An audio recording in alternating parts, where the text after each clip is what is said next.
anytime that you get up here, I'm gonna ask you questions. Um, the hell did you write 4,900 on a Monday? How'd you do that? It was on some clients that didn't show up to their appointments last week, and a new appointment from this week, and then a lapse policy back on the books. Money. When did that policy lapse? It lapsed back in December. 2005. Still saved him money too. Let me stop. That's excellent. I appreciate that. Well, what's your goal now? I mean, you're almost there. Um, to be honest, man, I've been doing, some just some self-reflecting, and growing my leadership voice. And I've been reading that book, The Self-Aware Leader that, the Reineke's recommended. And this week, well, I started it last week, but this week I just want to spend a lot more time with my people, just like having some one-on-ones with them, getting to know them more, getting to figure out what they're looking for, and hey, what are you struggling with? What can we help you with? And just going from that climber mentality to that connector mentality. I like that. You can do both. Yeah, it's what did you used to say? Oars for the poor. I got that from Delaney. Okay. We're all about and around here. Yeah, so it's Yeah. but you may already put, right at $4,500 in the bank account from a day's worth of work. I'm still gonna have a lot of, clients to help this week, but it's just, separating my schedule where I can be really good on production in a day or two, and I can spend the rest of my week, hiring and developing and creating new relationships with our people. I love that. Well, there's not many people that are actually, now that I think about it, I can't think of anybody that's better than you in that aspect. So I love it, buddy. Appreciate your insight. Dr. Shaver, art thou out there? Hey Luke, It is good to see you. It's good good to to see you see you. too. How does it feel? How does it feel 5 days after the month ended? Are we nervous AF? Are we excited? Are we gassed? Where are we at? It's kind of a combination of all. Because we put the numbers together and everything and it all looks good. It looks very good for my team here. But obviously we don't know for certain until those snapshots come out. So, I have been a nervous wreck and I go back and forth between crying my eyes out and jumping for joy. So, so there's that. I love that. Well, that's never going to go away. Just so you know, it's just like letting you know it's never going away. What are you excited for next? I mean, even if somehow on God's green earth you didn't hit it, I mean, you already are an agency owner. You just don't have the title yet. You know what I mean? Like Yeah. you're already that person. You just are like, what's next for you? Is it AD? Is it RAD? You trying to find another AO? Because obviously, McClure's going to hit AO here. He's probably knocking on the door on it as well. You just trying to find another him, something like that. Yeah, so we actually set up our own LinkedIn ads last week. So I've got two LinkedIn ads and Jesse is taking over the recruiting. So he hired someone yesterday. Are you trying to break your piano? I don't know if you guys can hear him, but my God. Um, so Jesse's taking over the recruiting. That gives me a chance to just focus on the producing and then training those people once they get through. Mhm. So it's taken quite the load off of my shoulders, but I'm very excited to just keep going. Yeah, Bo Wesley. you're good. We can't hear it. It's kind of like when JJ's screaming bloody murder, 5 yards away, and y'all can't hear it, but I can't think. Yeah. So good luck Yeah, today. Good luck today that on this call. that's I'll try to exactly ask. where I'm at. I'll try to give you some lay down questions. Um, but could you just talk about how life was maybe a year ago versus how life is now? Life a year ago was chaotic. Well, Still it's chaotic. chaotic now, but it was more stressful because the consistency was not there. So it was, me getting leads when I could, me investing when I could, me dialing when I could, and it was never me sitting down, figuring out the logistics of it and the numbers for what I needed to do. So I wasn't doing horrible a year ago. April and May last year were still good months, but I didn't hit any promotions. I didn't hire anybody. I wasn't going anywhere. I was just kind of floating in the water. And now knowing that I'm on this path and I'm on a track that's gonna go with or without me, like it's gonna keep going. So I know that if I want to stay on that track, there's certain things that I need to be doing to get there. But now that Jesse's on with me, I've got Daniel following me. I've been hiring more people. I think I've gotten four into pre-licensing just in the last week. Nice. Um, I'm not Gino, but I'm getting there. Um, but yeah, it's very different. And knowing now that I have that time allotted for my family instead of sorry, I just saw Gino's comment. I have that time allotted for my family. So instead of trying to grab moments here and there, I know when I'm going to get that time with them. And it makes such a difference. Yeah. And I'll say this, you've inspired me and Holly quite a bit in that arena. Just with us taking that vacation, us coming back, like yesterday, you know, she's looking at my calendar looking for a break. She's like, "Where's the gap?" And it turns out I had a gap as she looked at it. So we went to the park for 15 minutes. Like it wasn't anything crazy, but it was that little um shot of family in the middle, that very intentional time, swinging, out in the church playground. Just little tiny things like that, right? Like putting bath time in my schedule, putting prayers and stuff in my schedule, like putting them to bed, stuff like that. And it's very freeing for me, where it used to be like, damn, like I'm on a call, like I got three interviews right now. Like, can you, no, I can't. I want to, but I can't, you know?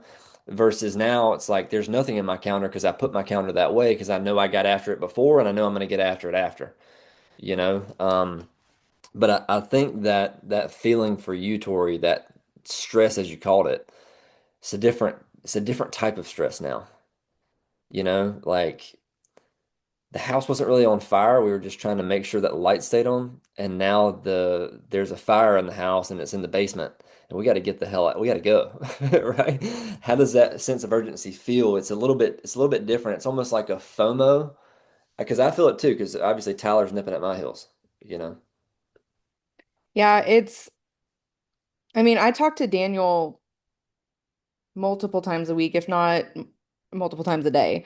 So because you guys know, he's the one nipping at my heels. And it's terrifying, but it's also really nice at the same time because we're not trying to outdo each other. We're trying to push each other to be the best we can. Hmm. So it's a game changer having someone who's going after the same thing you are. Like you guys have preached it so much about having a running buddy, and I never fully understood. I had people that I would talk to, Tyler, Gil, James, just to name a couple. I had people that I would talk to, but I wasn't ever running with them. I always thought I was less than. I always thought I couldn't do it, they can, and whatnot. Like, um, to have someone that I'm on the phone with every single day, I'm texting or talking to them every day, and we know the goals that we want. We're pushing each other for them. I wouldn't be where I am right now if it weren't for that. Yeah. It's that's the important part that I hope people don't miss is y'all are partners. He's not like on your team. Like, yeah, y'all are yeah, he technically is on your team, but he's running after his dreams. You're running after your dreams. And to the level that he hits his dream, it helps. You're gonna hit your dream regardless. And it's his responsibility to hit his dream regardless. But it's so important that he's tied to, and I'm for all you people that are building or trying to build or trying to figure that out, like it's rough in the beginning because like Tori, I don't know if you were building a little bit like a year or so ago, but early on in building, it's like I want you on this team so that I can hit my promotion. Right? Like I don't know, maybe I'm the only one, but I won't really hiring people early on so that they could make a bunch of money. I said that, but I wasn't that. I was trying to get paid. Is that right, Gino, or is that right? I was trying to get paid. I was trying to get promoted. And Jesus, if they came out and they were Mr. Everything, I didn't have to do a whole lot. I was lazy. I'm just being honest with you. That's where I was. But when you find that real running buddy and then they get attached to their dream and they're emotionally tied to it and it drives them, it wakes them up early, it keeps them up late. Like watching Tyler run interviews at 9:30 last night. Like after it, like high energy. It's like he had just woken up and Tyler wakes up with his butt burning and goes to bed with it burning. Like the kid, he's just all gas, no brakes. Like there's people out there, and Gino, you say it best. There's people out there that are praying and fasting for an opportunity like this. And they're looking for us a whole heck of a lot harder than we're looking for them. And that's a problem. That's a problem. So Tori, I just commend you on this journey, and I just want to talk more about that schedule. Like there's like I was talking with Jordan Waldrop yesterday. She's trying to figure out her schedule, and you're the best at it, you know, right? You're like I know you're not perfect in your schedule, but you're getting better. It's freeing you up. People think it confines them, but it really frees them up. Could you talk about just the blocks that you have in your calendar, kind of where you're dialing, where you're putting family time? Obviously, there's a lot of when somebody is at their best. Like if you run good appointments in the morning, I know I don't, so I never book them in the morning. I like to dial in the afternoon. I'm a recruiter in the morning and production in the evening type of guy. That's just who I am. But Tori, could you talk about kind of your flow and how you have allocated your schedule to make sure you get both in? Well, all three in, family, recruiting, and production. Yeah. So I have my schedule two different ways. I have it up on my whiteboard sitting in my desk, which is funny now because I haven't sat in my at my desk since Jesse came off the road. Um, and then I have it in my Google Calendar on my phone. And I have blocks in there every Tuesday and Thursday until 1 o'clock. So I've got the 0% call in because that's a non-negotiable for me as well. So 0% call and then a block for Bo. So he and I have our mommy and Sundays on Tuesdays and Thursdays. I also have supper blocked off and his bedtime blocked off because I'm the one who cooks and Bo goes to bed best with me. We've we've tried switching that up and it didn't end well. So so yeah, I have those blocked off. I have Sunday is blocked off for church. If I have to book someone on Sundays, I will. If it's someone who is literally only home on Sunday, sure, I'll do one on Sunday. Um, but yeah, so that's what my blocks look like. And then I know that from hello, I know I know that from 9 o'clock, because I'm Central Time, guys, 9 to 11 on Mondays and Fridays, I'm going to be on the phones.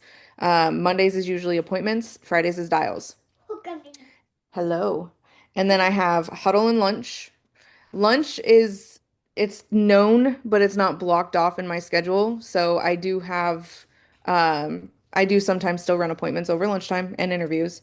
And then the afternoon up until Bo goes to bed, I'm on the phones. Gotcha. And I'll Gotcha. get back on after he's in bed if I need to. Yeah. How many hours, Adam? Adam, I'm gonna come to you in a second, but how many hours do you allocate into production and to recruiting?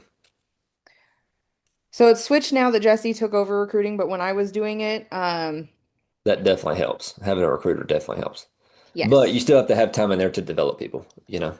Yes, exactly. So I was given like my Monday mornings, if I didn't have appointments booked, then I leave it open for interviews. And then it's the same with all day Wednesday and all day Thursday. I'll book them up if I can with appointments, with reschedules, with follow-ups, but they're open for people to come in to interview and then for coaching. So I try to focus Mondays and Tuesdays the most on production, Wednesdays, Thursdays on training, coaching, and recruiting.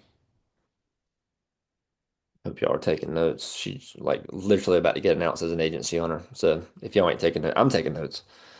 This is good. So Monday, Tuesday, production focus, and then Wednesday, Thursday, Building team and future. team and future. We got our what was it they used to say, Gino? On Friday and Saturday, we prepare our story.